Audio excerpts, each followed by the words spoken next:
Je vais devoir vous demander d'arrêter les discussions pour un temps seulement, puisque nous aurons quand même la possibilité, à l'issue de cette célébration, de pouvoir toujours faire davantage connaissance entre nous. Donc je m'appelle François, et c'est moi qui vais apporter ce matin la prédication. Et on va poursuivre notre série dans la première lettre que Paul a adressée à l'église de Thessalonique, donc un Thessalonicien. Mais avant de lire le texte, je vais prier. Notre bon Père Céleste, nous voulons te remercier pour ta parole, pour cette Bible que nous pouvons lire en toute liberté. Merci parce que c'est toi qui as inspiré son contenu et tu nous parles au travers d'elle. Merci parce que par elle, tu nous nourris. Merci parce que par elle, tu nous permets de croître, de grandir. Merci parce que par elle aussi, tu nous restaures, mais tu nous lances aussi des défis. Tu nous rappelles aussi quelles sont nos responsabilités. Et on veut te prier pour que tu permettes que nous ayons des cœurs humbles pour recevoir ta parole et l'accueillir telle qu'elle est, à savoir la parole du Dieu vivant, le Créateur de toutes choses. Et veuille bénir ce temps. Au nom de Jésus-Christ, Amen. Amen. Donc ce matin, ça va être 1 Thessaloniciens chapitre 2. Donc les versets 1 à 12, c'est à la page 776. Donc vous pouvez chercher déjà dans les Bibles blanches. Mais si vous êtes un habitué du site de notre église, vous aurez remarqué que sur la page d'accueil de notre site, il est écrit ceci. Quel est le projet de l'église de la Garenne ? Eh bien, nous voulons faire des disciples de Jésus-Christ. Nous voulons faire des disciples de Jésus-Christ à la gloire de notre Père Céleste dans la puissance de l'Esprit Saint. En tant qu'Église protestante évangélique, eh bien, nous sommes porteurs d'une bonne nouvelle. Nous sommes même fiers de cette bonne nouvelle de la grâce divine. Et donc nous nous efforçons de la faire connaître au plus grand nombre. C'est ce qu'on appelle l'évangélisation, un terme peut-être auquel certains ne sont pas très habitués, mais partager la bonne nouvelle qu'on a reçue en Jésus, c'est l'évangélisation. Alors dans le texte que nous allons lire, on va voir ce que l'apôtre Paul a fait justement pour partager la bonne nouvelle auprès des Thessaloniciens. Alors je tiens à préciser que nous ne sommes pas comme l'apôtre Paul. Parmi nous, il n'y a personne qui est apôtre. Et puis, nous ne sommes pas, pour la plupart, comme l'apôtre Paul, des évangélistes à plein temps. Cependant, nous pouvons, je pense, nous approprier ce texte parce que Jésus lui-même a envoyé ses disciples, tous ses disciples, pour partager sa bonne nouvelle. Et donc, même si nous ne sommes pas l'apôtre Paul, nous sommes tous appelés à partager l'évangile. Et c'est logique, parce que qu'est-ce que l'évangélisation ? En fait, c'est une proclamation, un partage. Nous avons donc reçu une bonne nouvelle, et une excellente d'ailleurs nouvelle, et nous cherchons à la partager. Nous voulons la communiquer avec d'autres. Et cette bonne nouvelle, Paul l'avait résumée dans le chapitre précédent, juste à la fin du chapitre 1. Voici ce qu'on lisait.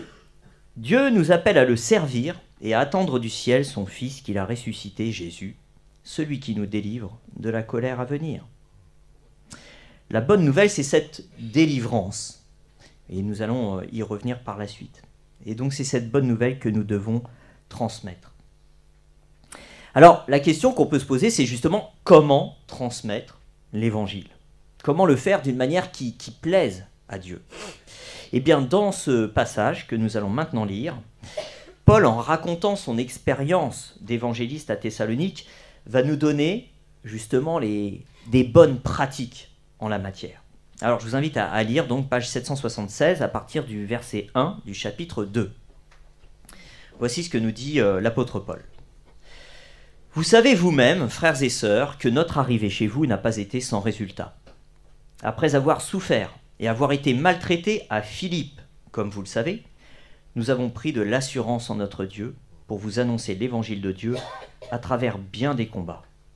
En effet, notre prédication ne repose ni sur l'erreur, ni sur des motifs impurs, ni sur la ruse. Mais puisque Dieu nous a jugés dignes de nous confier l'évangile, nous parlons, non dans l'idée de plaire à des hommes, mais pour plaire à Dieu, qui éprouve notre cœur. Jamais, en effet, nous n'avons eu recours à des paroles flatteuses, comme vous le savez. Jamais nous n'avons eu la soif de posséder pour mobile. Dieu en est témoin. Nous n'avons pas recherché la gloire qui vient des hommes, ni de vous, ni des autres. Nous aurions pu nous imposer en tant qu'apôtres de Christ, mais nous avons été pleins de bienveillance au milieu de vous. De même qu'une mère prend un tendre soin de ses enfants, nous aurions voulu, dans notre vive affection pour vous, non seulement vous donner l'évangile de Dieu, mais encore notre propre vie, tant vous nous étiez devenus chers. Vous vous rappelez, frères et sœurs, notre peine et notre fatigue. C'est en travaillant nuit et jour, pour n'être à la charge d'aucun d'entre vous, que nous vous avons prêché l'évangile de Dieu. Vous en êtes témoins, et Dieu l'est aussi. Nous nous sommes comportés envers vous qui croyez d'une manière sainte, juste et irréprochable. Vous savez aussi que nous avons été pour chacun de vous ce qu'un père est pour ses enfants. Nous vous avons encouragé, réconforté et supplié de marcher d'une manière digne de Dieu qui vous appelle à son royaume et à sa gloire. Alors ce matin, je vous propose de voir rapidement 4 éléments d'une évangélisation authentique. Alors l'évangélisation authentique, selon ce texte, c'est quoi ? Eh bien d'abord, versets 1 à 3, c'est s'appuyer sur Dieu. Ensuite, verset 4 jusqu'à la première partie du verset 6, c'est chercher à plaire à Dieu, et seulement à Dieu. En troisième lieu, c'est chercher à manifester l'amour de Dieu. Ça, c'est la deuxième partie du verset 6 jusqu'au verset 9. Et enfin, c'est manifester la sainteté de Dieu. Ce seront les versets 10 à 12. Alors commençons à voir que l'évangélisation authentique s'appuie sur Dieu. Alors parler de Dieu aux autres n'est pas sans risque. Juste avant la ville de Thessalonique, Paul a été maltraité dans la ville de Philippe, une autre ville de Grèce. Il a été violenté, il a même été jeté en prison. Pourtant, sitôt arrivé à Thessalonique, qu'est-ce que Paul a fait ? Eh bien, il a continué à partager l'évangile. Alors, on peut se poser la question d'où lui vient cette détermination ? D'où lui vient sa motivation ? Eh bien, elle est explicitée au verset 2. Relisons-le ensemble. Après avoir souffert et avoir été maltraité à Philippe, comme vous le savez, nous avons pris de l'assurance en notre Dieu, pour vous annoncer l'évangile de Dieu. Donc une évangélisation authentique, et on commence par ça, puise son courage, sa motivation en Dieu. Mais alors, comment ? Dieu ne nous demande pas d'être des surhommes, mais de se souvenir que lui en est un, et même bien plus. Il est Dieu.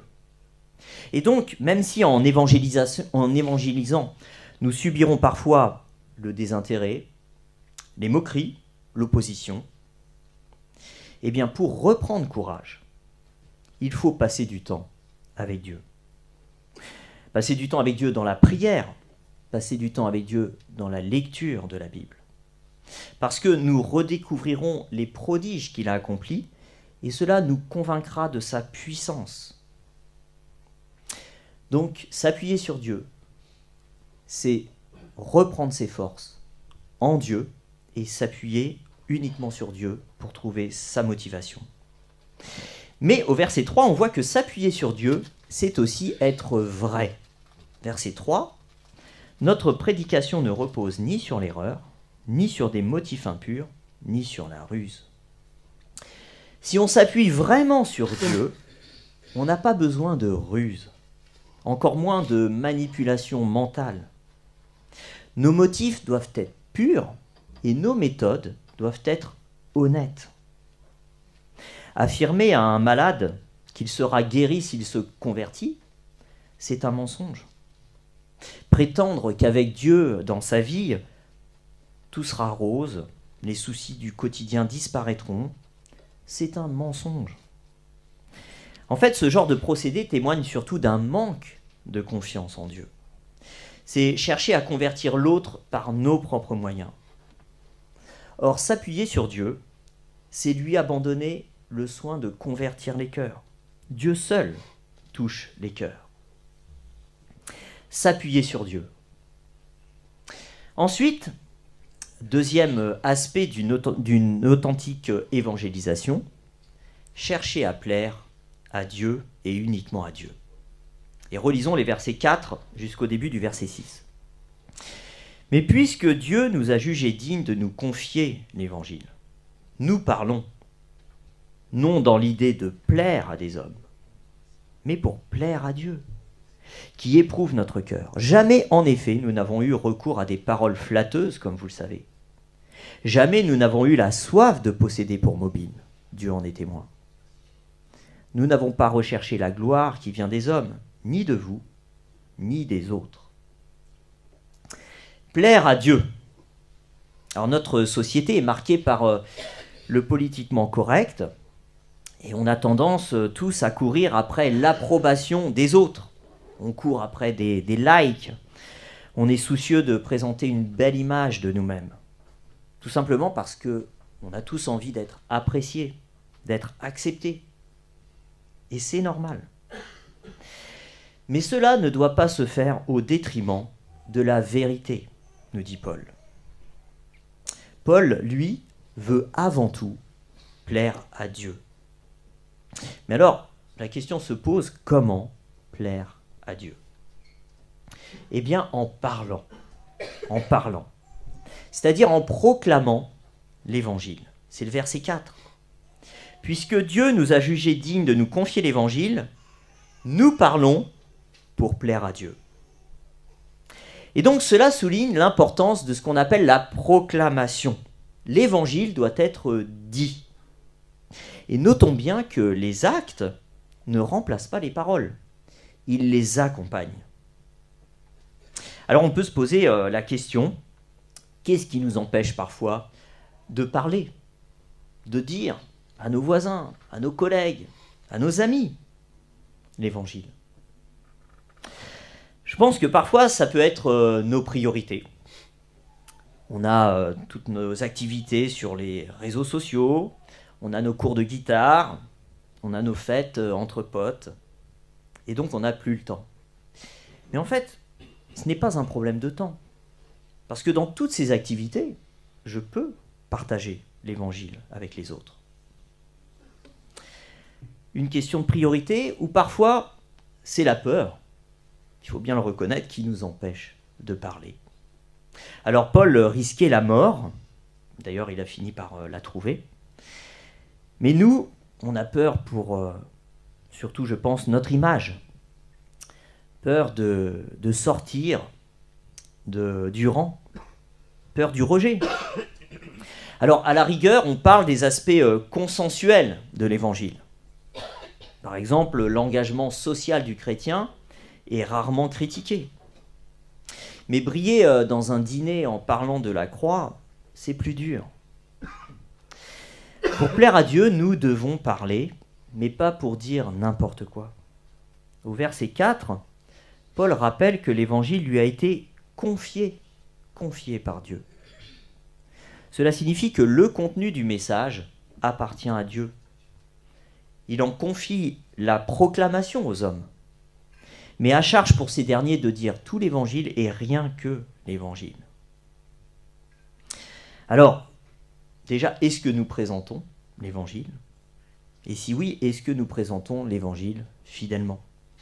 Ou bien préférons-nous en occulter certains pans que l'on trouve dérangeants? Pas facile de parler du péché, du jugement, Pourtant, Paul le fait, on l'a lu dans le dernier verset du chapitre 1. Alors, à une époque, il y avait un magazine un peu provocateur qui s'appelait Entrevue, et son slogan était « Toutes les vérités sont bonnes à dire ». Toutes les vérités sont bonnes à dire. Ben, c'est pas complètement faux, mais je dirais plutôt que toutes les vérités dites dans l'amour sont bonnes à dire. Et d'ailleurs, ce passage nous appelle à rejeter les paroles flatteuses. Il y a plusieurs manières de flatter.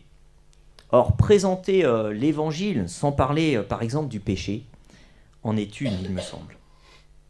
Mais passons à notre troisième aspect d'une évangélisation authentique.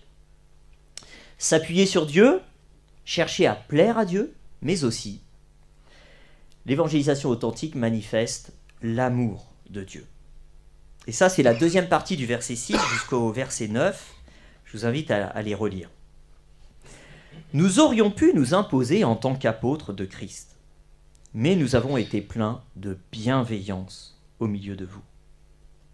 De même qu'une mère prend un tendre soin de ses enfants, nous aurions voulu, dans notre vive affection pour vous, non seulement vous donner l'évangile de Dieu, mais encore notre propre vie, tant vous nous étiez devenus chers.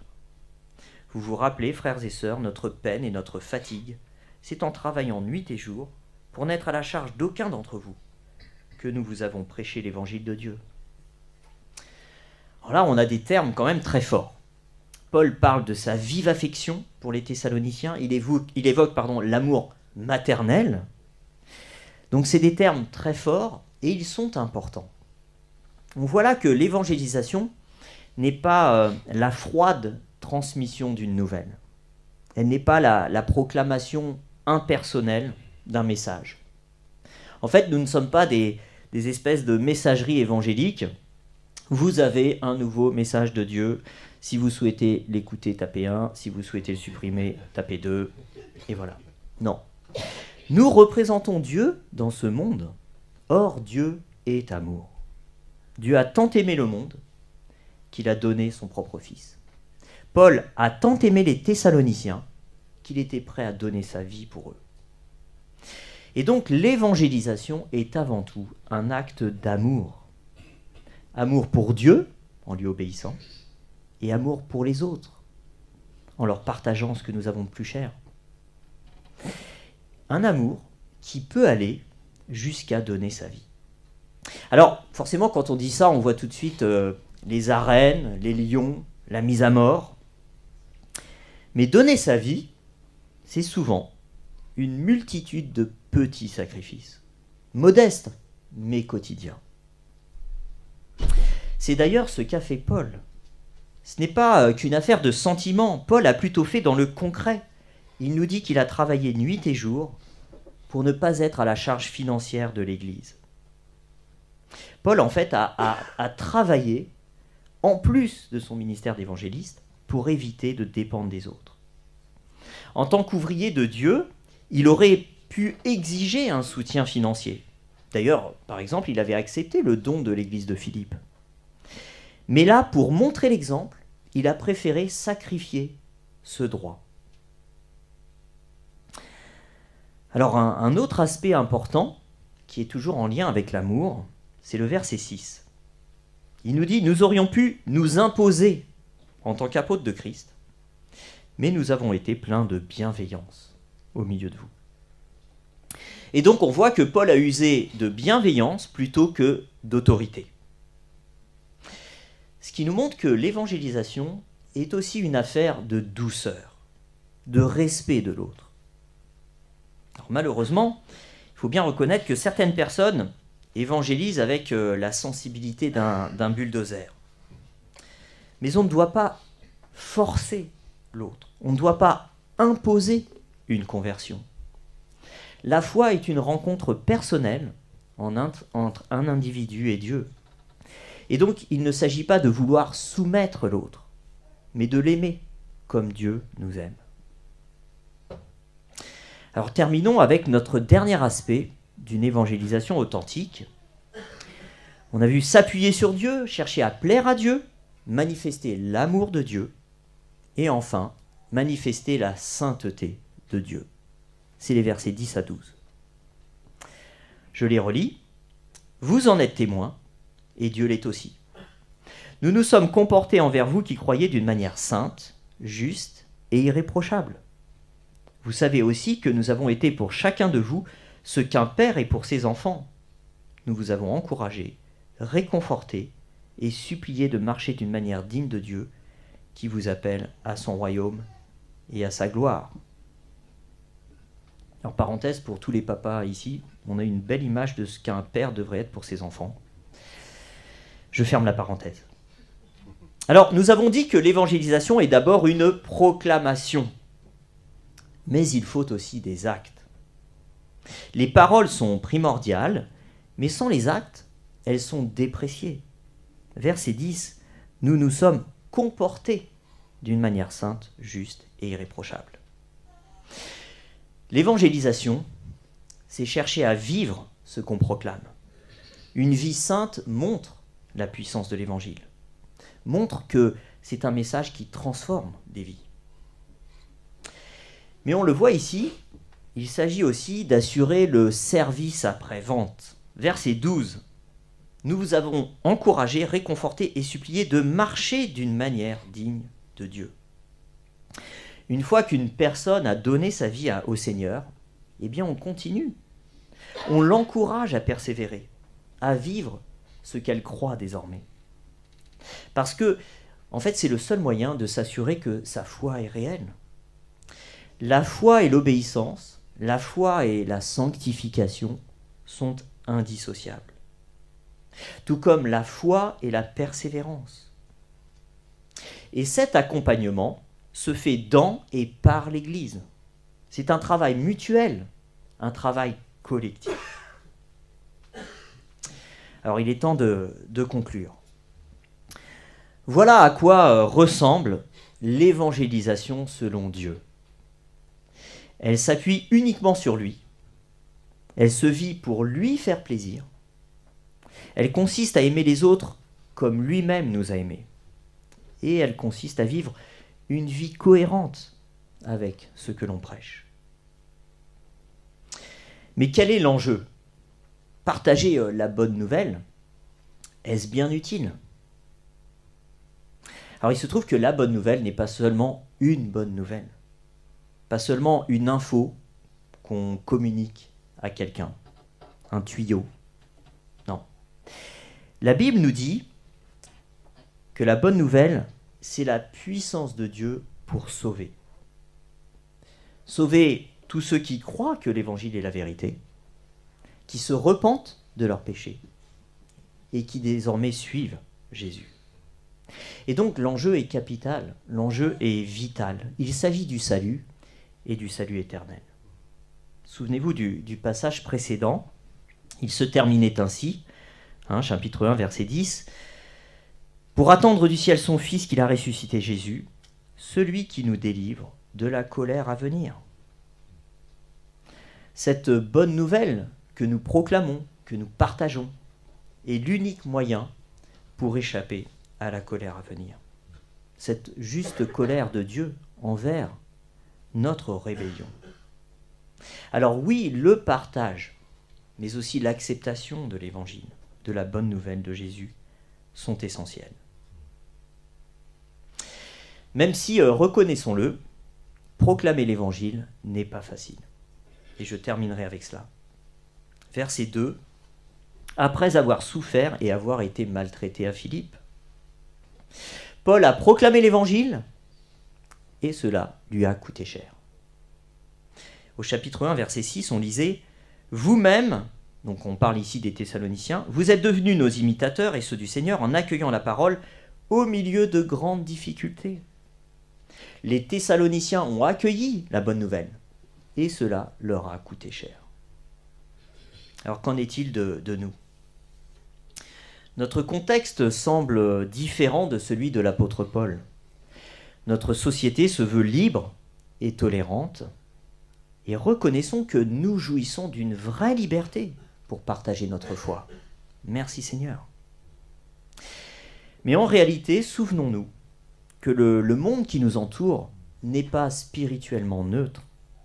Il est toujours rebelle envers Dieu et envers ceux qui lui appartiennent. Et je pense qu'en réalité, notre société aimerait nous empêcher de parler.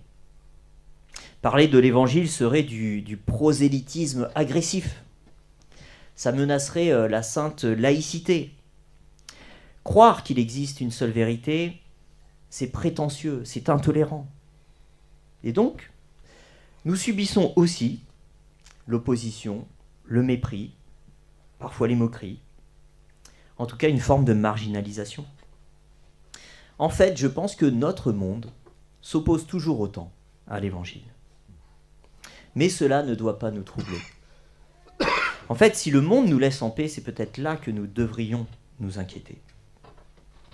Alors plaçons notre confiance en Dieu. Souvenons-nous qu'il a su changer le cœur d'un persécuteur comme Paul. Et donc il saura continuer à faire de grandes choses.